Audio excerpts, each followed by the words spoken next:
Hello students, good morning. आज हम बात करने वाले हैं converse of BPT theorem. BPT theorem इसके पहले मैं पढ़ा चुका हूँ, लिंक आपको डिस्क्रिप्शन में मिल जाएगा।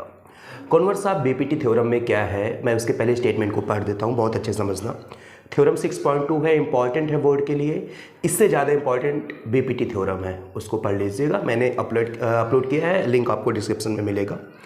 If line divides any two side of a triangle in the same ratio, अगर कोई भी लाइन किसी भी ट्रायंगल को सेम रेशियो में डिवाइड करती है, जैसे यहाँ पे मैंने एक ट्रायंगल बनाया है, ट्रायंगल ABC है आपका, और इसमें जो DE है इनको सेम रेशियो में डिवाइड करती है। सेम रेशियो मतलब AD/DB is equal to AE upon EC। अगर किसी भी ट्रायंगल में कोई भी लाइन, ठीक है ना, ट्रायंगल के किसी साइड के पैरेलल, ये तो मैंने बीपीटी में प्रूव किया। यहाँ पे क्या बोल रहा है, ट्रायंगल के में कोई भी लाइन, ठीक है, ट्रायंगल की साइड को सेम रेशियो में अगर डिवाइड करती है, then the line is parallel to the third side. तो जो लाइन होगी, मीन्स जो डी है, वो BC के पैरेलल होगा। ये आपको प्रूव करना है। मैं फिर से क्लियर करता हूँ। इसमें बोला गया है कि एक ऐसी लाइन है जो ट्रायंगल के दो साइड को सेम रेशियो में डिवाइड करती है, जो तीसरी साइड होगी वो इस लाइन DE के पैरेलल होगी। ये आपको प्रूव करना है। तो कितना ईजी है, ठीक है ना। इसमें अगर मैं गिवन की बात करूं तो आप बोल सकते हो, ठीक है ना, गिवन की बात करूं तो आप बोल in triangle ABC line DE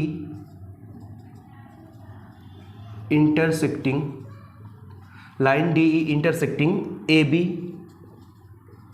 eight D and AC at E। मतलब इस ट्रायंगल में हो क्या रहा है भाई, इस ट्रायंगल में हो क्या रहा है, ये जो DE है ना, DE, ये जो DE लाइन है, ये AB को D पर इंटरसेक्ट कर रहा है, AB को D पर, और AC को E पर इंटरसेक्ट कर रहा है। And such that AD upon DB is equal to AE upon EC भी है। मैंने पहले ही बोल दिया कि इसमें ये गिवन है आपको कि ट्रायंगल में जो DE है, इसको लाइन को सेम रेशियो में डिवाइड कर रही है। प्रूव क्या करना है भाई, ठीक है ना। टू प्रूव क्या करना है, DE parallel to BC, DE parallel to BC आपको प्रूव करना है। अब एक चीज़ मुझे बताओ यार, एक चीज़ मुझे बताओ, अब मुझे एक थोड़ा सा इसमें कंस्ट्रक्शन करना पड़ेगा। क्यों? क्योंकि ये तो मुझे बीपीटी में ये पता है कि अगर सेम रेशियो में होगा तो ये पैरेलल होने वाला है, ये मुझे पता है। बट एक चीज़ मुझे बताओ, यहाँ पे मैं कंस्ट्रक्शन कर रहा हूँ ऐसे, और इसको ले रहा हूँ F में, मैं कंस्ट्रक्शन कर रहा हूँ कि, और ये DF जो है ये मान रहा हूँ मैं। देखो कंस्ट्रक्शन में इसको मैं लेट कर रहा हूँ। देखो DE को मैं BC के पैरेलल नहीं मान सकता। क्यों नहीं मान सकता? क्योंकि ये मुझे प्रूव करना है, और जो चीज़ें प्रूव करनी होती वो कभी मानी नहीं जाती। समझ रहे हो बात को? तो यहाँ पे मैं कंस्ट्रक्ट किया, एक DF लाइन ड्रा किया, वो कैसी है, पैरेलल टू BC है। मैंने कंस्ट्रक्ट किया, क्या कंस्ट्रक्ट किया, एक लाइन DF जो कि BC के पैरेलल है, ठीक है ना। तो अब मैं यहाँ पे लिख सकता हूँ कि जो DF है बेटा, DF ये कंस्ट्रक्शन का पार्ट है, DF BC के पैरेलल है, ये मैं मान लिया, ये मैं मान रहा हूं। अब एक चीज मुझे बताओ, अगर DF BC के पैरेलल हो गया, DF और BC के पैरेलल हो गया, तो आप बीपीटी थ्योरम से क्या लिख सकते हो, आप लिख सकते हो कि AD upon DB is equal to AF upon FC। नहीं लिख सकते हो? बीपीटी थ्योरम से आप लिख सकते हो इसको, ठीक है ना, क्योंकि DF और BC पैरेलल है, इनके साइड के रेशियो भी आपस में क्या होंगे, इक्वल होंगे। बीपीटी थ्योरम यही बताता है आपको, ठीक है ना। ये कैसे लिखा मैंने, by BPT theorem, by BPT, ठीक है। अब एक चीज मुझे बताओ, अगर इसे इक्वेशन में फर्स्ट ले लूं और इसको मैं ले लूं सेकंड, और इन दोनों को अगर मैं कंपेयर करूं दोस्त, इन दोनों को कंपेयर करूं, तो कंपेयर करने पे देखोगे कि इसका लेफ्ट हैंड साइड सेम है। मीन्स यहाँ पे भी AD अपॉन DB है, यहाँ पे भी AD अपॉन DB है। तो यहाँ पे आप लिख सकते हो comparing equation first and second, comparing equation first and second. तो आपको मिलता क्या है, आपको मिलेगा क्या, ठीक है ना। मैं कंपेयरिंग कर रहा हूँ इक्वेशन फर्स्ट एंड सेकेंड, ठीक है। फर्स्ट और सेकेंड को कंपेयर करने पे मुझे मिल क्या रहा है, AE upon EC is equal to AF upon FC। यार कंपेयर का मतलब क्या होता है ना, कंपेयर का मतलब होता है जो चीज़ें सेम हो उसको छोड़ दिया जाता है। या फिर सिंपल सा आप ये भी बोल सकते हो ना, A D upon D B की value A upon E C है, तो यहाँ A D upon D B की जगह मैं क्या लिख सकता हूँ, ए अपॉन ई सी लिख सकता हूँ। क्लियर है? चलो, तो यहाँ तक आपको समझ में आया होगा A upon E C is equal to A F upon F C.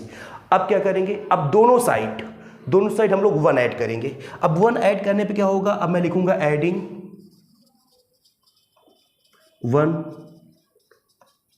Both side. अगर मैं दोनों साइड 1 ऐड करता हूं तब क्या होता है बेटा, तो हो जाएगा ये A E upon A C plus 1 is equal to A F upon F C plus 1 upon 1 इसका भी कर सकते हो। अब नीचे क्या हो जाएगा, ए सी, ऊपर क्या हो जाएगा, ए प्लस ए सी, इधर क्या होगा ए एफ, नीचे क्या हो जाएगा एफ सी हो जाएगा, इसको मल्टीप्लाई करेंगे, इधर क्या बचेगा A F plus F C. अब मुझे बताओ ए ई और ई सी को मिला के क्या बनेगा, ए ई और ई सी को मिला के क्या बनेगा, ए सी बनेगा, है कि नहीं? देखो ए ई और ई सी दोनों को ऐड करेंगे तो फाइनली ए सी आएगा।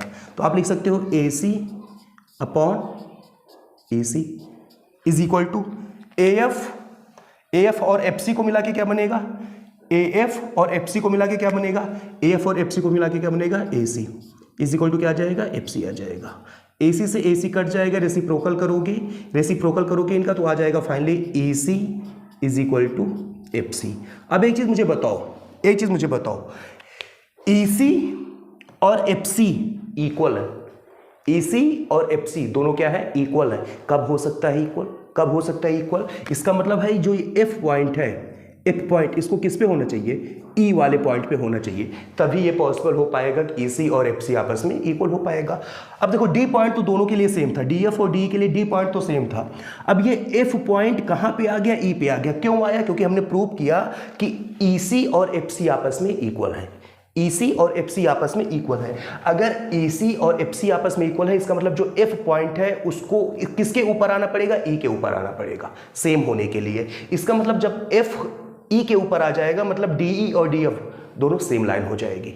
बताओ, ये पॉइंट तो सेम है ही। अभी भाई F यहाँ से उठ के E पे आ गया मतलब DE और DF दोनों सेम हो जाएगा। और यहाँ पे मैंने लिखा है कि DF पैरेलल टू BC, इसको तो मैंने माना है, इसको मैंने लेट किया था ना। अब बताओ DF पैरेलल टू BC मैंने पहले मान लिया और DF अब किसके इक्वल हो गया, DE के इक्वल हो गया। इसका मतलब आप लिख सकते हो कि DE क्या होगा, पैरेलल टू होगा BC के। और यही आपको प्रूव करना था, चीज़ें क्लियर हो रही नहीं क्लियर हो रही हैं, फिर से समझना। ये मैंने कंस्ट्रक्शन का पार्ट है कि एक लाइन मैंने DF ड्रॉ किया था जो कि BC के पैरेलल था, ये कंस्ट्रक्शन का पार्ट है। तो DF पैरेलल टू BC क्या, यहाँ पे BPT थ्योरम लगाया है, फाइनली मैंने सॉल्व किया आके। लास्ट में क्या आ रहा है, EC और FC पैरेलल इक्वल। तो EC और FC इक्वल तभी हो सकता है जब F पॉइंट कहाँ पे आ जाए, E पर आ जाए। इसका मतलब ये हो गया अगर F E पे आ जाएगा, DE एंड DF दोनों सेम लाइन हो जाएगी। मतलब मैं DF को क्या लिख सकता हूँ, DE लिख सकता हूं। अगर DF BC के पैरेलल है तो बेटा DF को मैंने DE लिख दिया, तो DE BC के पैरेलल होगा। और यही मुझे क्या करना था, प्रूव करना था। चीजें क्लियर है, समझ में आया हो तो कमेंट्स करके जरूर बताइएगा। थैंक यू बेटा।